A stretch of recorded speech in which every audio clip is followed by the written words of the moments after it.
Salut à toutes et à tous et bienvenue sur ma nouvelle vidéo. Donc aujourd'hui on va faire des énigmes. C'est parti.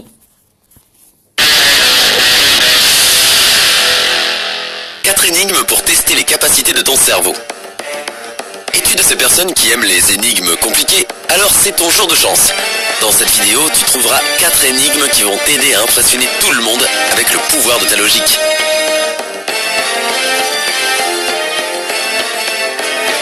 Tu auras 15 secondes après chaque énigme pour trouver la réponse. Si tu as besoin de plus de temps, clique sur pause. Tu auras tout le temps. Prêt à relever le défi? Allez, c'est parti.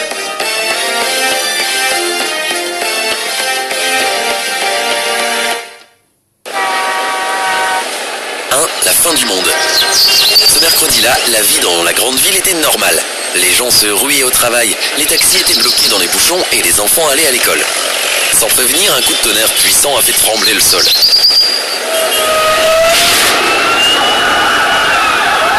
Les gens choqués ont vu l'eau monter soudainement du métro. Les départs de feu et les tremblements de terre ont poussé les gens à chercher un abri. L'électricité s'est arrêtée d'un coup, laissant un vent de panique et de désespoir. C'est ainsi que la fin du monde a commencé. Eric était terrifié et coincé. Certaines portes étaient fermées et le danger rôdait partout. Le jeune homme disposait d'une minute seulement pour choisir entre 4 portes. S'il choisissait la bonne, il avait une chance d'atteindre l'abri et de survivre. Mais un éboulement de gravats avait eu lieu derrière la première porte, ce qui l'a bloqué. La seconde porte débouchait sur un feu ravageur. Derrière la troisième porte se trouvaient des scies électriques et la quatrième porte cachait une inondation. Quelle porte Eric a-t-il choisi pour rester en vie? Tu aimes les scénarios catastrophiques? Alors tu devrais savoir comment les personnages principaux survivent. Tu as seulement 15 secondes pour aider Eric. Ça peut être la 1. Non, ça peut être la 1 parce qu'il peut tirer les cailloux.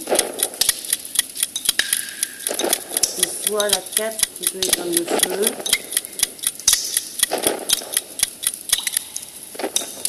As-tu trouvé la solution? La porte 3 est la bonne réponse. Te rappelles-tu que l'électricité ne fonctionnait plus? C'est pourquoi les scies électriques ne feront pas de mal à Eric. S'il choisit la troisième porte, il a toutes les chances de survivre à la fin du monde. Ah oui, j'avoue. J'avais oublié. 2. Un meurtre le vendredi soir. Marc, le propriétaire d'une grande maison et d'un commerce florissant, a été retrouvé mort vendredi soir. Soirée mémorable à cause de la pluie battante. La police a déclaré qu'il s'agissait d'un meurtre. Malgré sa fortune et le respect qu'il inspirait, Marc n'était pas aimable ni poli. Il maltraitait souvent les gens, si bien que certains ont souhaité sa mort. Lors de ce vendredi tragique, seulement 3 personnes étaient dans la maison. Un cuisinier, un jardinier et un majordome.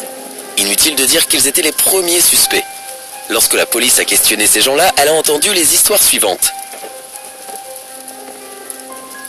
Au moment où l'homme d'affaires a été tué, le cuisinier était dans la cuisine et préparait les pâtes et la salade préférée de Marc. Le jardinier était à l'extérieur et arrosait les plantes dans le grand jardin. Quant au majordome, il a affirmé qu'il mettait la table pour le dîner. Même si tout le monde a de solides alibis, la police a de suite arrêté le meurtrier. Qui était-il? Tu as 15 secondes pour résoudre ce mystère et punir le criminel.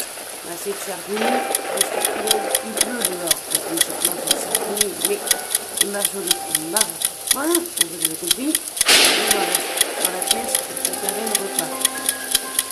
Donc, logiquement, une marche. Si tu te demandais pourquoi le jardinier arrosait les plantes alors qu'il pleuvait, tu as vu juste. C'est parce qu'il n'était pas dans le jardin. Il était en train de tuer son employeur.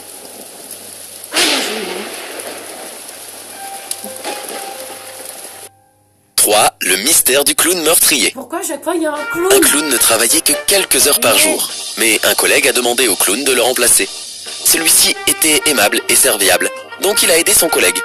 Ce qui fut une mauvaise décision car le clown a dû supporter 50 enfants particulièrement en forme. Lorsque le clown est revenu chez lui tard le soir, il eut à peine assez de force pour éteindre toutes les lumières et tomber de sommeil. Il ne s'est pas réveillé durant la nuit et il n'a pas fait de crise de somnambulisme. Néanmoins, quand il s'est réveillé, le lendemain, il a découvert qu'il avait tué 666 personnes. Il était terrifié. 666 Comment a-t-il tué tous ces gens? Putain, vous avez beaucoup de personnes. Eh bien, on dirait que ces films avec les clowns meurtriers ne sont pas que des fictions. Mais saurais-tu dire comment quelqu'un peut commettre un tel crime sans se réveiller? 15 secondes pour faire ta conclusion. Il y a quelqu'un peut faire ce clown. Voilà. Quelqu'un a testé du zéro nuit et faire un clown de nuit. Et bah, il s'est réveillé. En fait, le clown vivait dans un phare. C'est pourquoi il n'avait que quelques heures par jour pour revêtir son costume de clown. Cette nuit-là, il était tellement fatigué qu'il a éteint toutes les lumières de sa maison. Cela a provoqué le naufrage de plusieurs bateaux qui a engendré la mort de 666 personnes. Eh, je viens d'avoir une idée de film génialissime. Le clown du phare. Non? Tu crois que ça ne marchera pas? Bon, d'accord. Non. 4. Un meurtrier dans une pièce fermée. Monsieur Jean a été retrouvé mort dans une mare de sang. Mais il n'y avait pas de fenêtre dans cette pièce et la porte était fermée de l'intérieur.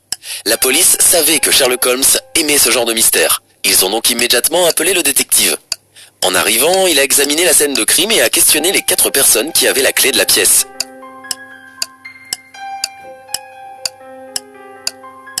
Sophie, la bonne, a dit qu'elle était arrivée à 7 h du matin pour réveiller Monsieur Jean comme d'habitude.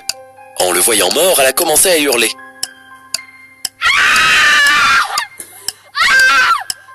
Patrick, le domestique, a dit qu'en entendant quelqu'un hurler, il s'est précipité à l'étage, a allumé la lumière et a vu Monsieur Jean avec un couteau dans le cou. Anna, la gouvernante, a expliqué qu'elle a couru vers la chambre avec Patrick. Lorsque ce dernier a allumé la lumière, elle a tout de suite remarqué que la pièce était pleine de sang. Quant à Jack, le cuisinier, il a dit qu'il était en train de préparer le petit déjeuner à ce moment-là et qu'il n'avait rien vu. Le cuisinier. Sherlock a de suite compris qui était le criminel. Tu as 15 secondes pour découvrir ce qu'il s'est passé. Parce que, alors, la dame là, celle en violet, déjà elle est arrivée en gueulant. L'autre, il est arrivé après et elle a dit qu'elle était arrivée en même temps. Donc c'est pas possible. Donc c'est la dame en bleu au cuisinier. Le meurtrier, ou plutôt la meurtrière, est Sophie. Patrick et Anna ont dit que la pièce était noire, c'est pourquoi Patrick a dû allumer la lumière. Sophie savait déjà que l'homme était mort, c'est pourquoi elle n'a pas eu besoin d'allumer la lumière. Combien d'énigmes as-tu pu résoudre? Laquelle était la plus difficile? Dis-nous dans les commentaires ci-dessous. N'oublie pas de cliquer sur s'abonner pour rester avec nous sur Sympa.